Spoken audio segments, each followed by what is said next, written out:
You've done it once again. Welcome, everybody. Welcome to our 5th episode of the Industrial Strength Podcast. Thanks for coming back. This is a podcast more focused on industrial fire departments and industrial hazmat response. And if you didn't catch it from the previous episodes, my name is Randy. I'm a hazmat specialist for 17 years on an industrial fire department doing hazmat. And with me once again are my co-hosts, Steve and Jeff. I'm Steve, a hazmat technician with about 3 years of experience in the field and 10 years in the industry. And I'm Jeff, 20 years in the fire service, 10 years being in the industrial side. Welcome to our 5th episode. What do we have today? Yeah, so we got a little something different. So this is something that is going to be purely an industrial fire department kind of thing. And we're talking about audits. So, and sometimes it's called an audit, sometimes it's called an assessment. But no, we don't do audits. I know, not us. But it's a part of corporate life. And it's one of those things where we get hit with these audits every couple of years. And I don't know if municipal departments have to do an equivalent of this. But, you know, it really comes down to, have you ever had to participate in a corporate audit? I know the three of us have. We've done it before. But if you've never had it, never been exposed to it, never had to sit on a panel, it can be a little bit disconcerting, right? A little bit amping up the pressure, making you feel uneasy. But what we thought we would do is kind of walk you through some audit questions, honestly. We recently went through an audit ourselves. And what we wanted to do is we wanted to talk about that experience and the questions that they posed to us. And that way everyone in the audience kind of gets a feel for how these audits go, the type of questions you might be asked. So you have a chance to think about it ahead of time if you haven't been in an audit yet or haven't been asked to participate in one. That way, when you do, it's not all brand new for you. So that's what we got going in the today. Other direction. Yeah, that's the smarter move, actually. Call and sick that day. So, like I said, we go through this process every 2 years or so. So audits, but audits can happen for a bunch of different reasons, and I kind of want to cover some of the reasons why. So first, I want to say one of the main reasons you get an audit: regulatory compliance, right? So corporate audits help organizations comply with various laws and regulations governing whatever industry you're in, right? They ensure that the company is adhering to legal requirements, mitigating risk of penalties for infractions, fines, and other legal repercussions. So depending on what industry you're in, you may have auditors, DEA, EPA, OSHA, could be foreign government audits. So, but regulatory compliance is a big one, and we go through that one every other year for sure. Yep, FDA is a huge one. Yeah, for sure. Yeah. So, additionally, another reason that we go through audits is for risk management. And our auditors actually assess our internal controls and risk management practices within the organization. They do this by identifying potential vulnerabilities for the area, and they let us know what those are so that we can make improvements on it. And these audits can help actually prevent fraud, management, and operational inefficiencies. I think you mean mismanagement. I would like for it to prevent management, like the higher levels, give us some shielding, let us do what we need to do. I'm sorry, I'm just used to the mismanagement being called our managers. Right. You're right. I mean, it's a great way to identify stop gaps, right? Things where we might fall short. Especially because, once again, a lot of times we focus inwardly on ourselves. There's not a lot of networking amongst other industrial departments, so we don't know necessarily what other departments are doing or what's current standards. This is a great way of doing that. Yep, I agree. And, some of the other stuff, operational efficiencies, just beyond the financial scrutiny, corporate audits do evaluate operational processes. This can lead to recommendations that do enhance, believe it or not. They can help reduce costs, and it can really help produce or improve overall business. Right, yeah. So they'll look at how we do things, how we operate in an emergency in regular time, how we do prep, and how we do training to try and look for ways we can improve our performances, right? So I agree with you. That's another great way of doing it. Then the last thing is, yeah, oh, go ahead. we can get some useful tips out of, we can learn how other departments do stuff. Yes. And if there's a better way of doing it, yeah, that certainly we will reevaluate our process. Right. Yeah, because one of the types of audits we get is also insurance companies, right? So our site's insured, just like any company's insured. And that insurance company likes to audit our facility to make sure we're operating in a safe manner, right? Because they don't want to have a bad investment on their hands where they're on the hook for however much money. So you're right. And once again, that insurance company is a great venue for learning kind of what other companies do, because they are not just our insurance company, they're insurance company for other companies as well. So they can bring those outside strategies, tactics, ways of operating back to us to try and improve what we're doing. So it works out really well. So, but the other thing audits can do is, they can help improve strategic planning, right? So insights gained from audits can help inform strategic planning and decision making. So going through like, what's our response procedures, right? What's the order of calls? Like, how do we do things? Like, what's our paperwork trail look like? So, they'll dig through all those fine-tooth things. So what's the linkage from start of a call to end of a call, cradle to grave? How does it all go? And so these are all things that we talk about to make sure that your department works well. And the company in general, too, right? It's not just the fire departments that get audited, it's the whole company. And typically the fire department, for us anyway, falls under environmental health and safety. So when it comes to that section of the corporate audit, we usually have to have a sit down and we usually have to participate because we are a large part of the safety part of industrial, the emergency health and safety. Yep. And I think one more important thing that usually comes from these audits is improvements of our internal controls. For sure. The auditors will often propose enhancements to our internal control systems, and they show us what they believe is the way to promote best practices in governance and accountability. These are strong internal controls, usually can further protect our organization against errors and, more importantly, fraud.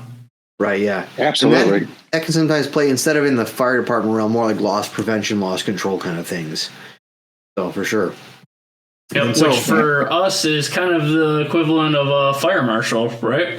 Yeah, for sure, right, because we don't actually call them fire marshals for us. They have a different, fancier title. But you're right. It would be the equivalent of fire marshal. Did you say fire marshal Bill? Yes. Fire marshal Bill. So this episode specifically grew out of a audit that we had to sit in on. This internal audit was sparked, pun intended, by an explosion at a chemical plant in India. I don't know if anyone caught that story. But what happened was it was an internal corporate audit. And for whatever reason, the company was concerned about how this explosion happened in India. And so what we're going to do is we're going to go over what that call was in India, how it happened, and then we're going to kind of go through the auditor's questions for us as an emergency department, an industrial fire department. So we'll get a little bit of story time, and then we're going to get into the audit questions. But just to be clear, this wasn't an audit. No, it was an assessment. It was an assessment of our team. Feels like a hazing, but it's not. I'm a full-time auditor, but my responsibility here is just to talk to you guys. This is an assessment. Right, yeah. Yeah, so going back to this backstory, this is kind of just a history of it, of where this all came from. It's like Randy said, it did happen in India. I really can't pronounce the name of the place, but the article. I'm going to pretty much read it the way it was. That 17 workers were killed in an explosion at a facility in someplace in India. 42 workers were injured by severe chemical burns, of which 35 are hospitalized and one was in critical condition. The company was involved in manufacturing basic chemicals and active pharmaceutical ingredients. Right, so they had a chemical plant just like we did, which is kind of why it raised our own corporate interests. Exactly. Yep, that's exactly pretty much what we do. So, The blast occurred early in the afternoon on the 21st of August. Preliminary information indicates that the factory workers tried to unsuccessfully plug a leak of methylbutyl ether, MTBE. Which we also have on our site. Yeah, we do. We use MTBE quite a bit. Yeah. The chemical solvent, which was being used in the 8-stage process of manufacturing a pharmaceutical ingredient for export, leaked from the first floor to the floor below, where the solvent and vapors came in contact with an electrical panel, leading to the fire and explosion. That sounds like your realm right there, Jeff. Right, I was going to say, if anyone listened to our last episode about our origins, I bet they wish they had a Jeff on their team. Yeah, there's a lot of questions that are raised there. But, Steve, what did that probe suggest? So, an investigation revealed that the explosion happened due to heavy solvent vapor cloud at the power panel area on the ground floor. And the inquiry also reported that workers had noticed that leak. They were attending to it and had almost plugged it. But almost, right. You know how that goes. I'm hearing a lot of close, but didn't quite get there moments. Just missed the mark, yeah. That probe actually suggested that the MTBE leaked when it was being transferred from a reactor to a storage tank in a production block through a pipeline, much like all of our reactors on site. Mm-hmm. As per the investigation, some quantity of MTBE had leaked from one of the pipeline flanges, which is a typical leak point and actually probably the most common when transferring through piping. And the employees only noticed it due to a sweetish alcohol-like pungent smell. Is it like that chloroform, Steve? Well, I think you got a little more experience with that one. However, I do know that MTBE does have a good sweet smell to it, and it isn't one of my least favorite ones to deal with by far.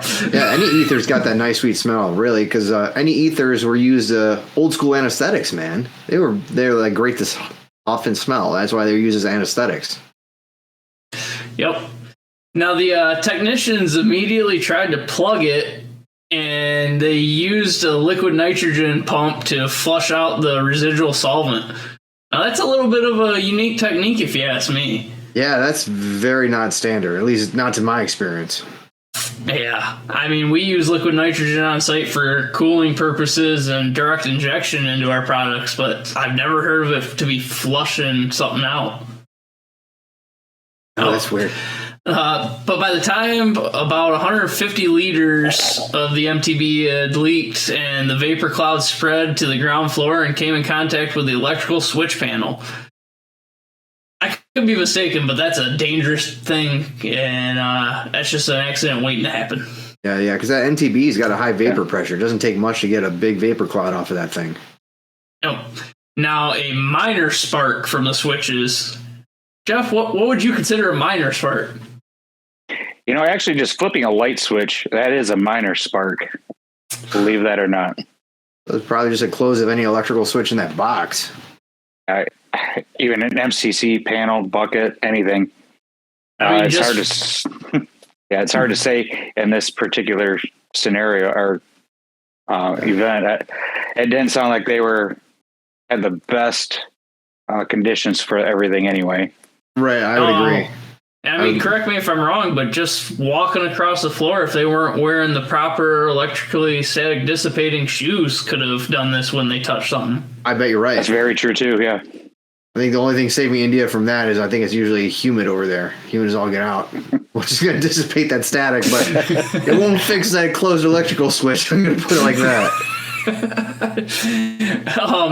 Now, when that minor spark from the switches went off, it was enough to cause 2 high-intensity explosions within a few seconds of each other.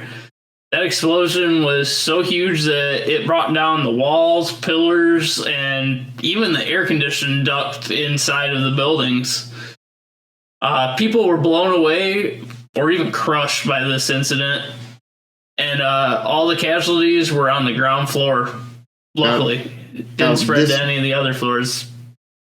This part of this story, man, it kind of reminds me a couple episodes back when we were talking about that Funda filter, right? That had the same potential to do something like this, except we got very lucky in the fact that the equipment held the majority of it in, and no one was on the floor, right? It was a contained blast, except for when no one was on the floor. So yeah, he was in the bathroom, if I remember correctly. Yeah. Yep. And if you guys hadn't heard that episode, go back, right? So high energy release. So go back and listen to that so you know kind of what we're talking about. Yep. Now, Randy, if I'm not mistaken, was this the first time something like this might have happened over there? No, unfortunately not. This place had a checkered history at best. So local workers and trade unionists complained over the previous number of years, even in local media reports, that similar accidents occurred repeatedly in the past, but managers failed to act. No safety audit had been done for several years, they said. And, the state government stepped in, they did their own probe, and then they said that in addition to the probe to try and find responsibility for what went wrong and hold people accountable, the local government also promised financial aid to those injured and killed. But once again, that doesn't make things right. That's just after the fact. That's reacting to it, not being proactive about it. Absolutely. Yeah. So that was a heck of an incident, right? So, and unfortunately, horrible, right? People died. A lot of people injured in this. And it was from a common solvent that we had on site, which is, I think, what caught our internal corporate auditor's attention. And in fact, it was a similar type of facility, a common solvent to what we had. And so like, hey, wait, what's the chances this could happen to us? Yep. Now, that one actually also a common one for us is it was from one classified area to a non-classified area, which we do our best to set up all of our areas to kind of prevent our solvents from mixing between those two areas. But we absolutely, as I think Jeff might have mentioned in one of our previous episodes, we're kind of a small city in our site. And that means multiple buildings built across decades going back basically World War I time frame. So when you got buildings that are as old as that, it's bound to happen where not all things are built to withstand all those classifications. Right, because standards change over time, right? So there's no way you could have built things that long ago and anticipate how they'd be used so many years in the future, right? You can only retrofit things so many times before it's out of date. Technology has changed since then. All the research that's gone into all this stuff. So right, yeah, for sure. So like I said, this story, it sparked an internal view for us. And so our internal auditor wanted to discuss current operational practices for how they would have assessed this risk for us to make sure it wasn't applicable, right? So when we sat through this audit, they called in, once again, a bunch of different areas to talk about it. And that audit covered a lot of material. Some of the physical questions and areas that were visited covered a lot of different areas, including process hazard analysis, emergency response, which is where we come into this. Hey, we know a little bit about that. Sure do, man. None finer.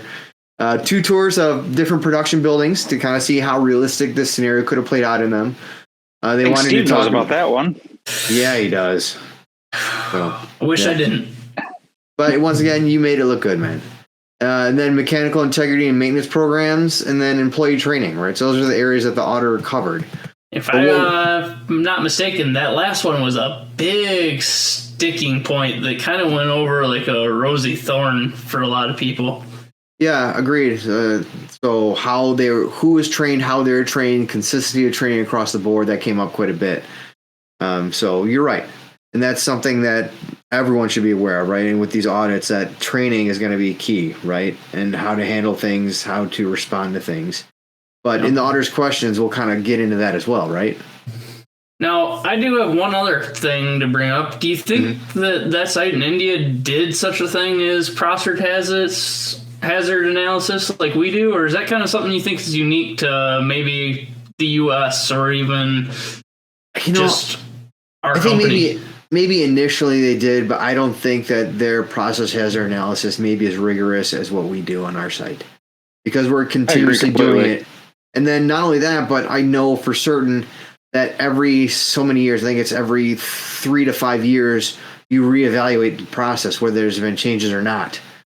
So it's one of those things that we do and we keep doing to make sure we stay on top of it. And I can't guarantee that happened at all at that facility. They may have done it once to evaluate how to build the building and maybe how to do it effectively, efficiently, and profitably. But I don't know how much. I think it would have been profitably. I don't think anything else has been done. Right.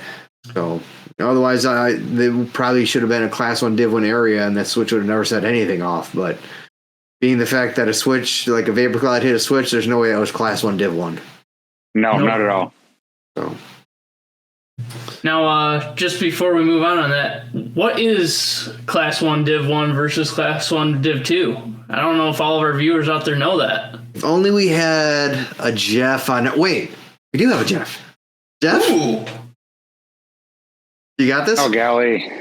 Without really looking up within the code, either way, Class 1 Div 1, Class 1 Div 2, all of your electrical components are sealed where it's not going to emit any kind of a spark. You're not going to have the vapors get in there. You're not going to have fluid get in there. It's pretty much sealed.